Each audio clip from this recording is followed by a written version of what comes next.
তাহলে এহসান কাকে বলা হয়? যে আইয়াকুনা খালিসান ওয়া সাওয়াবান, যেটা একমাত্র আল্লাহর উদ্দেশ্যে এবং রসুলের শেখানো পদ্ধতিতে করা হয়, সেটি হচ্ছে এহসান। সুবহানাল্লাহ বিহামদিহি। তা আল্লাহ তাআলা আমাদেরকে সৃষ্টি করেছেন কি দেখবার জন্য?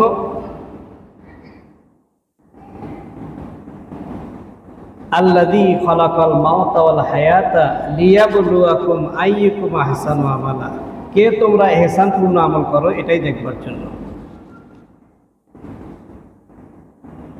মূলত এহসান হচ্ছে নিজের আমিত্ব, অহংকার এবং নফসের গোলামি, এগুলোকে পরিত্যাগ করে চলা, এর নাম হচ্ছে এহসান। আপনি আমি যতক্ষণ নফসের গোলামি করব, নিজের আমিত্ববোধ নিয়ে চলব, ততক্ষণ পর্যন্ত আমি আল্লাহর প্রিয় হতে পারবো না।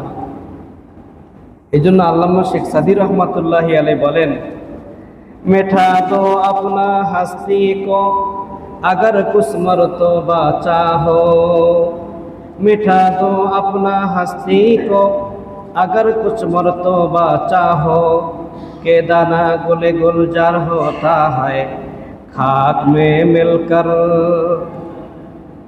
लोभिबारे चाहो यदि किंचित सम्मान, বিলীন করে দাও তব সত্তা অভিমান। কেননা বীজ হয় তখনই পুষ্পমান, যখন মাটিতে মিশে গিয়ে হয়ে যায় মেলান।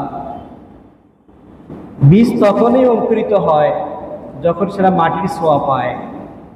তা আপনি আমি যতক্ষণ পর্যন্ত নিজের অহংকারকে মাটির সঙ্গে মিশে না দেব, ততক্ষণ পর্যন্ত আল্লাহর প্রিয় হতে পারব না। এই অহংকারকে মিটিয়ে দেওয়া, আমিত্ববোধকে দূরীভূত করা, এর নাম হচ্ছে এহসান। তার একটা এহসানের বিষয় পাইলাম, ইবাদতের ক্ষেত্রে ইবাদত হবে আল্লাহর জন্য, আর পদ্ধতি হবে রসুলের শেখানো পদ্ধতি। তাহলে আমলের মধ্যে এহসান হলো। সেই এহসানপূর্ণ আমল যে ব্যক্তি করবে, আল্লাহ পাক রব্বুল আলামিন তাকে কবুল করবেন। সুবহানাল্লাহ বিহামদিহি। সম্মানিত হাজিরিন, সেই এহসান নিয়ে আজকে আমি আপনাদের সামনে কিছু কথা বলবো। এহসানের অনেকগুলো ব্যাখ্যা রয়েছে। এহসান সৃষ্টিকুলের প্রতি এহসান, কারণ সহিহ মুসলিমের হাদিসের মধ্যে নবীজি বলেছেন, ইন্নাল্লাহা কাতাবাল ইহসানা আলা কুল্লি শাই, নিশ্চয় আল্লাহ সুবহানাহু ওয়া তাআলা সব কিছুতে এহসান এটা আবশ্যক করে দিয়েছেন। সব কিছুতে এহসান। ইবাদতের মধ্যে এহসান একটা পাইলাম, কিভাবে ইবাদতবন্দি করতে হবে। ওইখানে আরও কিছু কথা আছে, যেমন এক হাদিসের মধ্যে আসছে, হাদিসে জিবরিলের মধ্যে আছে যে ইবাদতের মধ্যে এহসানটা কেমন।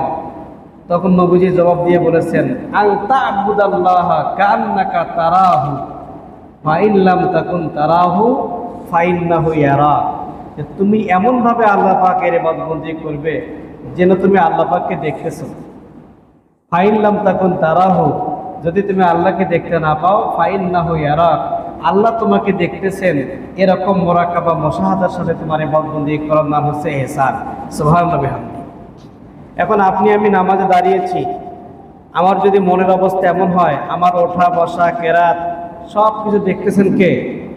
আল্লাহ। তাহলে আমার কি অবস্থা হবে? অথবা আমি নিজে আল্লাহ পাককে দেখতেছি, আমি নিজে আল্লাহ পাকের সৃষ্টি সত্তাকে আমি খেয়াল করতেছি, আমার নজরে রেখেছি যে আমার সামান্যতম ভুল হলে, ইখলাসের ত্রুটি হলে আল্লাহ পাক আমাকে ধরে বসবেন। এর নাম হচ্ছে এহসান। এটা হচ্ছে ইবাদতের এহসান।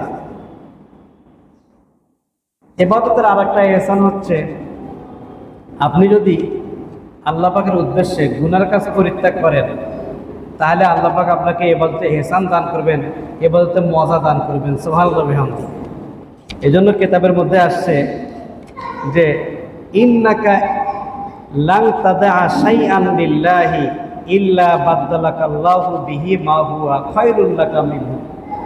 তুমি যদি আল্লাহর উদ্দেশ্যে কোনো গুনার কাজ পরিত্যাগ করো আল্লাহর ভয়ে, তাহলে আল্লাহ পাক রব্বুল আলামিন তোমার জন্য ওই গুনাহের পরিবর্তে তোমাকে ভালো কাজ করার সুযোগ দিয়ে দিবেন, কল্যাণজনক একটা বিষয় তোমাকে দান করবেন। সুবহানাল্লাহ।